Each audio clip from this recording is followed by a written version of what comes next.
Smoking, is it worth it?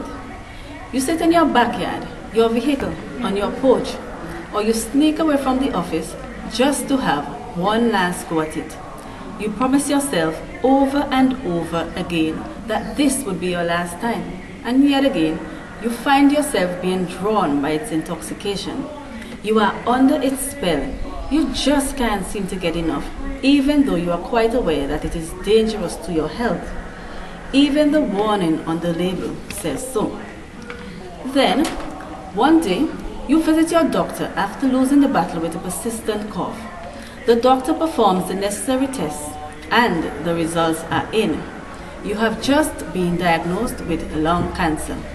And you think to yourself, I eat all of my vegetables, I exercise regularly, I do not take unnecessary risks. So how can this happen to me? The only vice I have is the occasional cigarette that I treat myself to every now and then. Cigarettes contain more than 4,000 chemical compounds and at least 400 toxic substances. When you inhale, a cigarette burns at 700 degrees Celsius at the tip and around 60 degrees Celsius in the core. This heat breaks down the tobacco to produce various toxins. As a cigarette burns, the residues are concentrated towards the butt. The products that are more damaging are tar, a carcinogen, a substance that causes cancer; nicotine, which is addictive and increases cholesterol levels in your body; and carbon monoxide, which reduces oxygen in the body. Components of the gas produced by the cigarette and particulate phases cause chronic obstructive pulmonary disorder, COPD. This is a chronic inflammatory condition in the lungs that causes the respiratory passages to be swollen and irritated, increases mucus production, and damages the lungs. The symptoms are coughing and breathlessness, which will get worse over the years.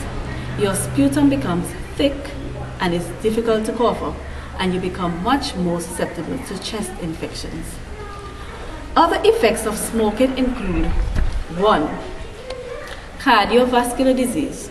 This is the hardening of the arteries over a period of time, when cholesterol and other fats deposit in the arteries, leaving them narrow, blocked, or rigid.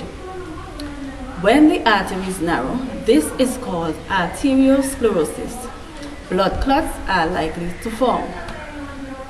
Smoking accelerates the hardening and narrowing process in your arteries, allowing the process to start earlier. 2. Blood clots in the heart and brain are the most common causes of sudden death. It can lead to coronary thrombosis, a blood clot in the arteries supplying the heart, which can lead to heart attack. Around 30% are caused by smoking. Cerebral thrombosis. The vessels to the brain can become blocked, which can lead to collapse, stroke, and paralysis. Damage to the brain's blood supply is also an important cause of dementia, a persistent disorder of the mental process caused by damage to the brain cells. If the kidney arteries are affected, then high blood pressure or kidney failure results. Blockage to the vascular supply to the legs may lead to gangrene and amputation. Smokers tend to develop coronary thrombosis 10 years earlier than non-smokers and make up 9 out of 10 heart bypass patients. 3. Cancer. Smokers are more likely to get cancer than non-smokers. This is particularly true of lung, throat, and mouth cancer, which hardly ever affect non-smokers. And I have here for you a photo of a lung infected by cancer as well as a cancer patient. The link between smoking and lung cancer is clear.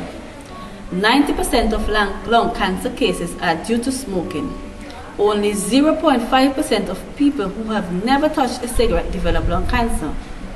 1 in 10 moderate smokers and almost 1 in 5 heavy smokers, that is, persons who smoke more than 15 cigarettes a day, will die of lung cancer. The more cigarettes you smoke in a day and the longer you've smoked, the higher your risk of lung cancer. Similarly, The risk increases the deeper you inhale and the earlier in life you started smoking. If you smoke, the risk of contracting mouth cancer is also 4 times higher than for a non-smoker. Cancer can start in many areas of the mouth, with the most common being on or underneath the tongue or on the lips.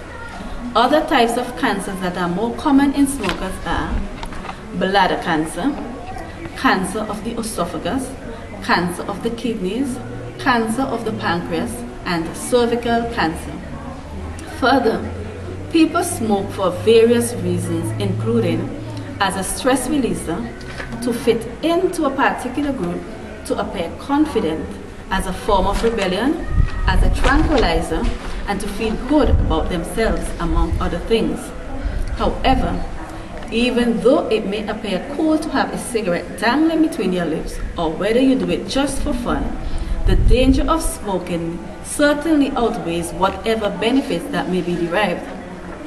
It is quite true that you could try to cross the street and get knocked down and die, but that could be how it was meant to be. Smoking yourself to death, on the other hand, is just plain reckless. So let me encourage you to quit smoking today. And if you have never done so, do not even contemplate starting. God gave us the ability to choose, so make the right choices today. Is it worth it?